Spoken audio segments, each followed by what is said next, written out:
SSC GD में कितने form भरे हैं, कितना कंपटीशन है, एक सीट पर कितने बच्चे हैं और क्या इस बार कंपटीशन पहले से ज़्यादा है या पहले से कम है, आपको सारी इन्फॉर्मेशन इस वीडियो में मिलने वाली है। तो अगर आपको ये वीडियो अच्छा लगता है तो अपने फ्रेंड को आप शेयर कर सकते हैं, जिससे कि ज़्यादा से ज़्यादा इन्फॉर्मेशन ज़्यादा बच्चों तक ये पहुंच सके। तो देखिए, उसको चालू करने से पहले वीडियो को टेक्स्ट बुक का कूपन कोड आप लगा सकते हैं टेक्स्ट बुक में। इससे क्या होगा, आपको डिस्काउंट मिल जाएगा, एक्स्ट्रा डिस्काउंट मिल जाएगा। देखिए अभी इसमें सेल चल रही है तो मतलब पहले से डिस्काउंट दिया हुआ है। बाकी अभी आपको मेरा कूपन कोड लगाएंगे YASHI12 याशी 12, तो आपको अभी 14% का डिस्काउंट मिल जाएगा एक्स्ट्रा। और आप टेक्स्ट बुक से टेस्ट लगाइए, क्योंकि मैंने भी काफ़ी टेस्ट लगाए थे। बहुत अच्छा प्लेटफॉर्म है, नंबर 1 प्लेटफॉर्म है वो। तो देखिए, हम बात करते हैं एसएससी जीडी की। ठीक है, एसएससी जीडी में क्या है, इस बार 52,69,500 फॉर्म भरे गए हैं। यानी कि एक सीट पर है 133 बच्चे, मतलब एक सीट के लिए 133 बच्चों का कंपटीशन रहने वाला है। लेकिन आपको चिंता करने की कोई भी ज़रूरत नहीं है, एक सीट पर 133 बच्चे नहीं हैं। इसमें बहुत सारे बच्चे केवल भीड़ हैं, जिन्होंने सिर्फ फॉर्म भर दिया है घर वालों के कहने पे, रिश्तेदारों के कहने पे, भाई के कहने पे, बहन के कहने पे, लेकिन वो तैयारी नहीं कर रहे हैं, वो सीरियस नहीं है। देखिए, ये बात सच है, 52 लाख फॉर्म भरे जाते हैं, 50 लाख, 60 लाख, 70 लाख, लेकिन उसमें हर कोई सीरियस नहीं होता है। पढ़ने लिखने वाले केवल वही 2 से 4 लाख बच्चे होते हैं जिनका सिलेक्शन होता है, चाहे मेरिट में नाम आता है। अब वो बात अलग है कि कोई फिजिकल में आउट हो रहा है, कोई मेडिकल में, लेकिन पढ़ने लिखने वाले बच्चे उतने ही होते हैं। बाकी पूरी भीड़ होती है जो कि आपका फॉर्म भरती है। बहुत सारे बच्चे घर वालों को दिखाने के लिए फॉर्म भरते हैं कि हम पढ़ रहे हैं। बाकी आपको बिल्कुल भी टेंशन नहीं लेनी है। आपका कंपटीशन ज़्यादा बच्चों में नहीं होता है, जो एक्चुअल कंपटीशन होता है वो वही 2 से 4 लाख बच्चों में होता है। दूसरी बात अब हम कर लेते हैं कि इस बार जो बच्चे जिन्होंने एग्ज़ाम दिया, नाम आया मेरिट में, क्या वो इस कंपटीशन, इस वाली भर्ती में आके इस बार फॉर्म भर के एग्ज़ाम देके कंपटीशन बढ़ाएंगे? देखिए, मैं अगर पर्सनली अपनी बात करूं, मैंने पिछली मतलब ये वाली जो वैकेंसी थी इसमें दिया, मेरा नंबर आया, सब कुछ हुआ। बट इस बार मैंने आप लोगों के कहने से, सर के कहने, सब लोगों के कहने से मैंने फॉर्म नहीं भरा है, क्योंकि मुझे ये नहीं करना है। दूसरी चीज़ क्या है, अब बहुत सारे बच्चे ऐसे हैं जिनको करना है। ठीक है, 50,000 लगभग 45,000 हमारी वैकेंसी आई थी, उसमें लगभग 3.5 लाख बच्चे पास किए गए हैं, जिसमें बहुत सारे बच्चे मान लीजिए फिजिकल में आउट हैं, बहुत सारे मेडिकल में आउट है। अब उसमें से मतलब सारे ही बच्चे तो देखो नहीं, 50,000 बच्चे सेलेक्ट होंगे, बचे 3 लाख समथिंग। उसमें हर कोई बच्चा नहीं रहने वाला है, किसी की एज ओवर हो चुकी होगी, कोई मान लीजिए किसी का कहीं नाम आ गया होगा। जैसे हमारे यहाँ पर अभी एमपी पुलिस की वैकेंसी हुई है, मान लीजिए किसी का एमपी पुलिस में आ गया, किसी का यूपी पुलिस में आ गया। तो जो इंटेलिजेंट बच्चा है, जो एक एग्ज़ाम निकाल सकता है, वो बाकी एग्ज़ाम्स भी आपके निकालता रहता है। जब आप उस लेवल पर पहुँच जाते हैं कि आपके एग्ज़ाम निकलने लगे हैं, तो बैक टू बैक एग्ज़ाम निकलते हैं। आपने ये चीज़ नोटिस की होगी, जब तक नहीं निकल रहा है तब तक नहीं निकल रहे हैं, लेकिन जब एक बार निकलना चालू होते हैं एग्ज़ाम, तो फिर, क्योंकि इसका मतलब ये होता है कि आपने अपने सब्जेक्ट बहुत अच्छी तरीके से पढ़ लिए हैं, बहुत अच्छी तरह से कवर कर लिए हैं। मतलब आपको अगर किसी भी एग्ज़ाम में बैठाया जाए, आपने नहीं टारगेट एग्ज़ाम करते हैं अपना, आप केवल रिवीजन करते हैं, तो आपका सिलेक्शन हो जाता है। तो इसमें से बहुत सारी जो भीड़ है वो छट जाएगी। जो बच्चे मेडिकल आउट हैं, वो बच्चे दोबारा इस भर्ती को नहीं देंगे, क्योंकि उनको पता है कि मैं एक बार अपना समय बर्बाद कर चुका हूँ, पढ़ाई में कर चुका हूँ, लिखाई में, मैं फिजिकल में मैंने अपना कुछ समय बर्बाद किया, पैसा बर्बाद किया। तो अब वो बच्चा क्या करेगा, वो उस एग्ज़ाम की तरफ भागेगा जहाँ पर मेडिकल इतना हार्ड नहीं होता है।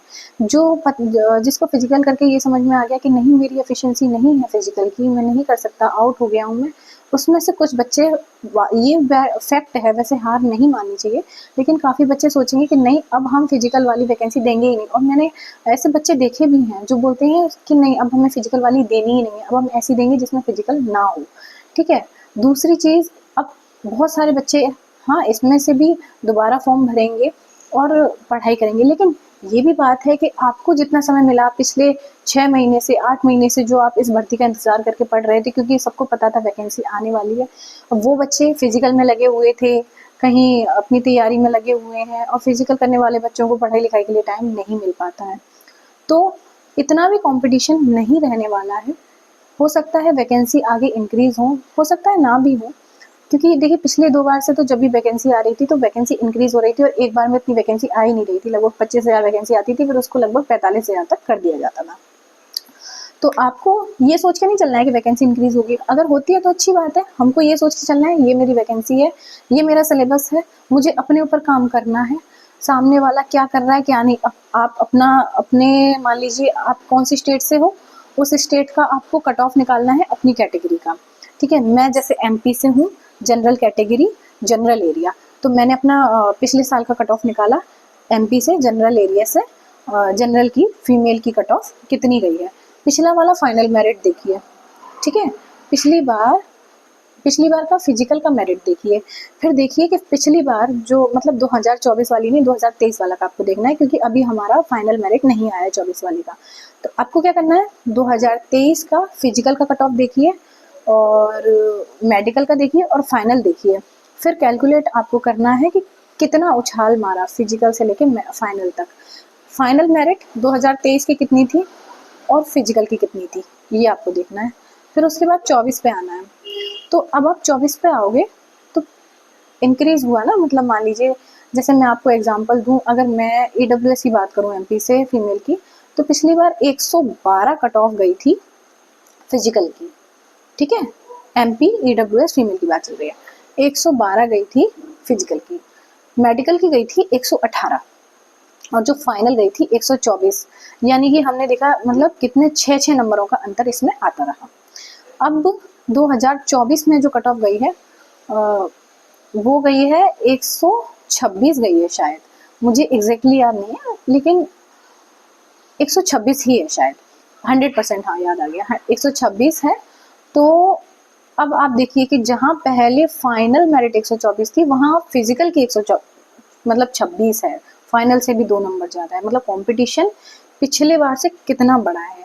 तो अब आपको जो टारगेट करना है, आपको टारगेट अब सोचिए, अगर फिजिकल की अगर 126 है तो जो फाइनल जाएगी वो क्या 135 तक नहीं जाएगी। इस बार 3 कट ऑफ नहीं लगेंगी, 2 कट ऑफ लगेंगी। तो इस बार जो फाइनल मेरिट लगेगी वो 135 पे लगेगी, ऐसा आप अंदाजा लगाइए। ठीक है, इस तरीके से आपको अपनी कैटेगरी का आइडिया लगाना पड़ेगा, आपको एक टारगेट सेट करने के लिए कि मुझे कितना नंबर तक पहुंचना है। अब 135 अगर 2024 की फाइनल मेरिट जा सकती है, तो 2025 की फाइनल मेरिट कितनी जाएगी, तो 140 तक तो जानी चाहिए। सिंपल सी बात है, अगर 140 जा सकती है तो आपको टारगेट बनाना है 145 का। 145 का टारगेट बनाओगे तो 140 ला पाओगे। आपको इस हिसाब से अपनी हर कैटेगरी का आपको अपनी कैटेगरी का कट ऑफ देखना है, और इस हिसाब से आपको एक्सपेक्टेड कट ऑफ पता चलेगा, और इस हिसाब से आपको टारगेट करना है। आपको उस भीड़ से, उस कंपटीशन से कोई लेना देना नहीं है, क्योंकि उसमें कौन पढ़ने वाला है कौन नहीं है, कौन टाइम पास वाला है, आप नहीं जानते। आप अपना इस तरह से टारगेट सेट करिए कि मेरा अगर इतने नंबर आ जाएंगे तो मुझे रोकने वाला कोई नहीं है कंपटीशन में, चाहे आप 1000 बच्चे उतार दीजिए। इस तरीके से आपको अपनी पढ़ाई करनी है, और आगे की जो भी आपका अक्टूबर बचा है, नवंबर बचा है, अक्टूबर तो बचा ही नहीं है, कितने दिन बचे हैं, आप 5-6 दिन बचे हैं, इसको छोड़िए, नवंबर, दिसंबर और जनवरी में कभी भी एग्जाम हो सकता है। तो ये 2.5 महीने आपको किस तरीके से पढ़ाई करनी है, लास्ट के आपको 15 दिन केवल रिवीजन के लिए रखने हैं, 2 महीने बहुत अच्छी तरह से टारगेट सेट करके अपनी पढ़ाई करिए। ठीक है, थैंक यू। और अगर कोई डाउट है तो वीडियो में कमेंट सेक्शन में जरूर बताइए।